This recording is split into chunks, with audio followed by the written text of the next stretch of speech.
Pemilihan wali kota dan wakil wali kota Bandar Lampung sudah semakin dekat dan persaingan pun semakin ketat. Sudah 1 bulan masa kampanye berlangsung. Saat ditemui oleh tim Nuansa Lampung, Tulus Purnomo mengatakan, selama 1 bulan berkampanye, Tulus melihat antusiasme masyarakat dan harapan masyarakat sangat besar terhadap calon wali kota dan wakil wali kota nomor urut 2, Yusuf Kohar dan Tulus Purnomo. Tulus pun optimis akan memenangkan pertempuran. Mas, ini kan sudah sebulan berjalan, Mas, kampanye kita. Melihat situasi dan kondisi di lapangan, baik aspirasi ataupun ya banyak hal lah pasti yang Mas Tulus temui gitu. Bisa diceritakan apa sih yang paling menarik yang mungkin kedepannya bisa jadi motivasi kita untuk lebih semangat untuk membangun Bandar Lampung ini, Mas? Ya. Jadi kalau kami berdua ini kan langsung ke masyarakat, langsung bertemu dengan masyarakat di lorong-lorong di gang-gang sempit. Itu memberi pelajaran yang luar biasa. Ternyata Bandar Lampung ini di dalam proses pembangunan selama 10 tahun ini tidak menyentuh orang bawah, orang kecil. Kawasan permukiman, perumahan rakyat itu tidak tertata. Dan mereka berharap itu segera diberesi kalau kami berdua terpilih. Itu kelihatan sekali itu harapannya. Di daerah-daerah yang lorong-lorongnya hanya semeter, paling lebar 2 meter, yang mobil nggak bisa lewat, dengan lingkungan yang luar biasa, harus kita katakan kumuh. Itu adalah PR-nya Pak Yusuf dan Pak Tulus, dan kami yakin itu akan menjadi prioritas bagi kami.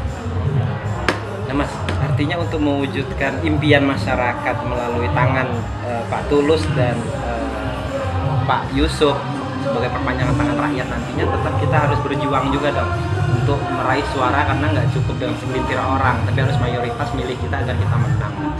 Sejauh ini pergerakan kita semasif apa sih, Mas, dan sudah semenarik apa menurut kacamata kita gitu? Ya, dalam proses perjalanan selama 1 bulan kami bertemu dengan masyarakat di bawah, itu dukungan, kemudian auranya masyarakat ketemu kita itu luar biasa. Harapan kepada kami itu sangat besar. Dengan mereka meletakkan harapan kepada kami, otomatis itu dukungan yang signifikan. Jadi kita melihat arusnya.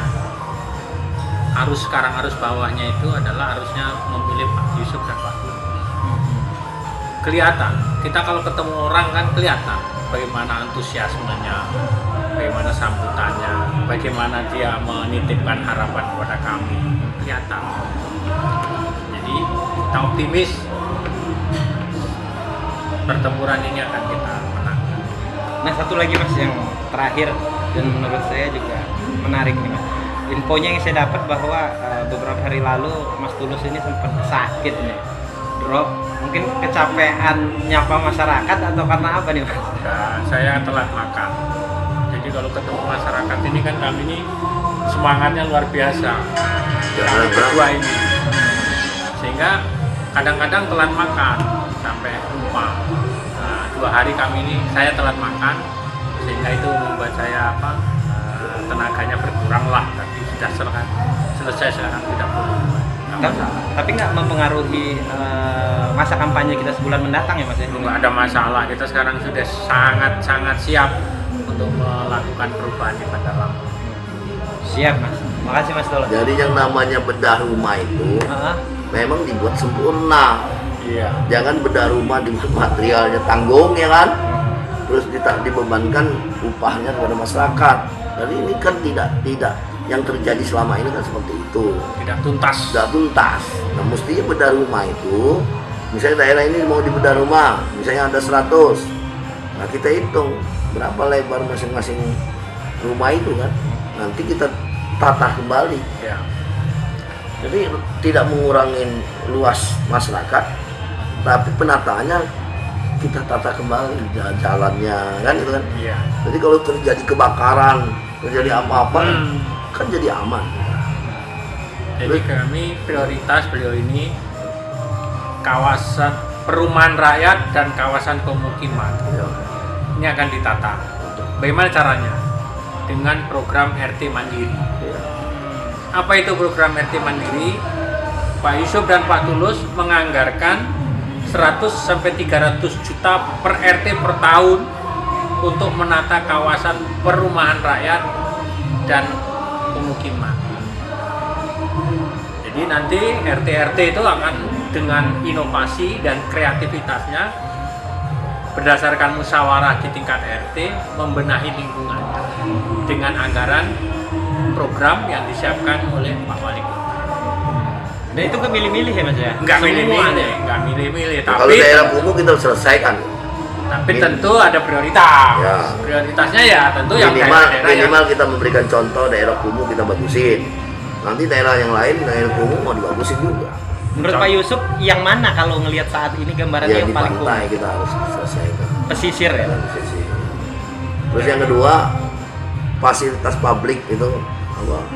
Itu harus nomor satu. Lebih baik kantor camat, kantor lurah gitu biasa-biasa saja. Tapi kalau yang rumah sakit, terus puskesmas, sekolah-sekolah, pasar-pasar ya, terus terminal, terus tempat-tempat umum, yang itu RTH, ruang terbuka hijau itu harus lebih baik. Kuburan juga termasuk fasilitas publik. Di Bandar Lampung ini masalah kuburan sangat masalah. nggak pernah disentuh. Nah, mestinya ini program kita bagaimana untuk adanya fasilitas kuburan, itu fasilitas pabrik. Namanya TPU, Ya. tempat pemakaman umum. Ya. Tempat pemakaman umum itu difasilitasi oleh pemerintah daerah. Jangan masyarakat, selama ini kan masyarakat saja yang berjuang, sokongan, sumbangan, ya kan? Dari swadaya masyarakat untuk membeli tanah untuk kuburan. Mesti pemerintah hadir di situ. Jadi Pak Yusuf Kohar sebagai wali kota memikirkan sebelum lahir sampai sudah harus Lahir. meninggal dunia. Ya, itu. Jadi nggak boleh ada keraguan masyarakat Bandar Lampung Ya. ini.